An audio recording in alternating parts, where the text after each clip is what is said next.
جی ناظرین، پروگرام کے بعد پھر خوش آمدید۔ ہم بات کر رہے تھے غلام محمد صفی صاحب سے، جو تحریک حریت کشمیر مقبوضہ کشمیر کے پاکستان میں نمائندے ہیں۔ ان سے بات جاری رکھیں گے۔ السلام علیکم صفی صاحب۔ وعلیکم السلام۔ جی صفی صاحب، ہم بات کر رہے تھے کل کے واقعے کی۔ جنید صحرائی شہید ہوئے اور اس کے بعد ان کے والد محترم اشرف صحرائی صاحب کا جو بیان میڈیا میں آیا، وہ تو ہمارے لیے ایک عزم و استقامت کا ایک پہاڑ، ہمیں ایک حوصلہ ملتا ہے۔ کشمیری عوام ان کے اس جذبے کو اور ان کے حوصلے کو کس طریقے سے دیکھتے ہیں، اور خاص طور پہ جو تحریک مزاحمت کی موجودہ صورتحال ہے، اس کو آپ کس طرف جاتا ہوا دیکھ رہے ہیں؟ کیا ہو رہا ہے؟ دیکھیں، بنیادی طور پہ ہندوستان کی 1947 ہی سے کوشش رہی کہ وہ جموں و کشمیر پر اپنے غاصبانہ تسلط کو دوام بخشے۔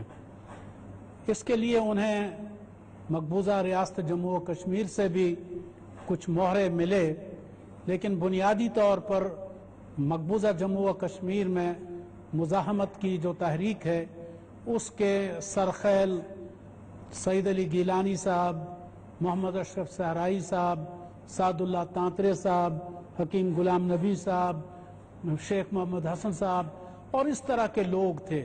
اور یہ وہ لوگ ہیں جنہوں نے نہ صرف یہ کہ اسلام اور آزادی کی بات کی، بلکہ اپنے لخت جگر کو بھی پیش کیا۔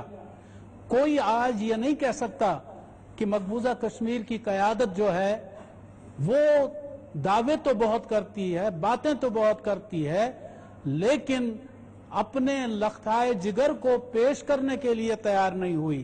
کوئی یہ الزام ان کے سر نہیں دھر سکتا، کیونکہ ان لوگوں نے اپنے نوجوان بچوں کو پیش کیا جنہوں نے قربانیاں دی اور سرخرو ہو گئے، اور پوری دنیا پر یہ واضح کر دیا کہ قیادت جو ہوا کرتی ہے وہ صرف لیکچر نہیں دیا کرتی، بلکہ وہ خود ایک رول ماڈل ہوا کرتی ہے اور ایک نمونہ ہوا کرتی ہے۔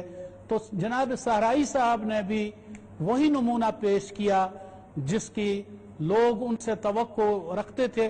اور میں تو یہ کہنے میں حق بجانب ہوں گا کہ جناب صحرائی صاحب کا قد پہلے سے کہیں زیادہ بلند ہو گیا ہے، اور لوگ یہ سمجھتے ہیں کہ ایسی ہی قیادت جموں و کشمیر کو غلامی سے آزادی دلانے میں ایک کردار ادا کر سکتی ہے۔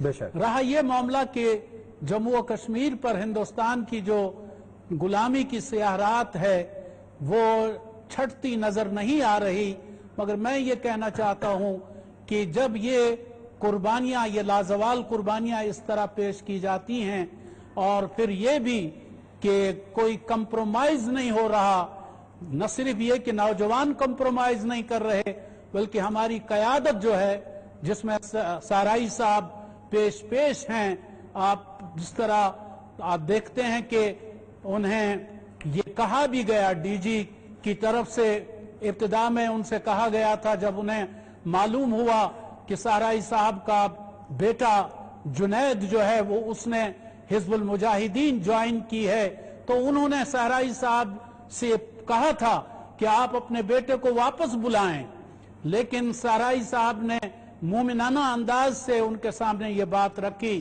کہ میں نے ایک راستہ اختیار کیا ہے، اور اسی طرح میرے بیٹے نے بھی جان بوجھ کے سوچ سمجھ کے ایک راستہ اختیار کیا ہے۔ میں اس وقت حریت کانفرنس اور تحریک حریت کی نمائندگی کرتا ہوں، لیکن میرا بیٹا جو ہے وہ عسکریت کی نمائندگی کرتا ہے۔ عسکریت سے ہم شرمندہ نہیں ہیں، بلکہ ہم عسکریت کو اون کرتے ہیں، لیکن جو لوگ عسکریت کا حق ادا کر سکتے ہیں وہ اس کام کو انجام دے رہے ہیں، اور جو سیاسی اور سفارتی محاذ پہ سمجھتے ہیں کہ وہ یہ کام بہتر طور پر انجام دے سکتے ہیں، وہ اس محاذ پہ کام کر رہے ہیں۔ مختلف محاذ ہیں جن محاذوں کو ہم نے چن رکھا ہے سوچ سمجھ کے، جان بوجھ کے، اور کوئی ہمیں اس راستے سے ہٹا نہیں سکتا۔ چنانچہ صحرائی صاحب نے واضح الفاظ میں ڈی جی سے کہا کہ ہم انہیں واپس نہیں بلا سکتے۔ آپ نے گیلانی صاحب کو یا کسی دوسرے قائد کو کبھی یہ کہا کہ جو مجاہدین میدان میں گئے ہوئے ہیں وہ انہیں واپس بلائیے؟